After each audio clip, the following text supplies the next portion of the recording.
ही procedure जी आहे, ही HSGची आहे. याच्यामध्ये आपण पाहतोय, की आपल्या गर्भनलिका ओपन आहेत का ब्लॉक्ड आहेत.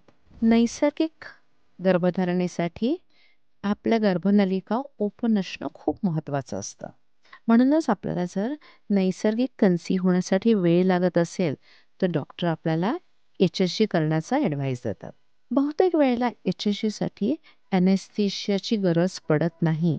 ॲनेस्थेशिया शिवाय हे होऊन जातं. कारण ही अगदी 1 मिनिटाची प्रोसिजर आहे. गर्भाशयाच्या मुखाला आपण पकडतो आणि जस्ट डाय इंजेक्ट करतो. एवढी छोटीशी प्रोसिजर आहे. पण जर आपल्याला खूप भीती वाटत असेल, आधीचा अनुभव आपला त्रासदायक असेल, दुखण्याची सहनशक्ती जर कमी असेल, तर ही टेस्ट आपण ॲनेस्थेशियामध्ये आरामात करू शकतो. आता आपण हळू-हळू डाय आतमध्ये पास करणार आहोत. त्यामुळे ट्यूब स्पष्ट आपल्याला दिसतील. त्या ओपन पण असू शकतात किंवा पूर्णपणे ब्लॉक पण असू शकतात. संपूर्ण प्रक्रिया काही मिनिटात पुरी होते. ॲनेस्थेशियानंतर दुखत नाही. तुम्ही त्याच दिवशी घरी जाऊ शकता आणि सगळी कामं आपण करू शकतो. HSGमुळे आपल्याला फर्टिलिटी जर्नीचा सर्वात महत्त्वाचा रोडमॅप मिळतो.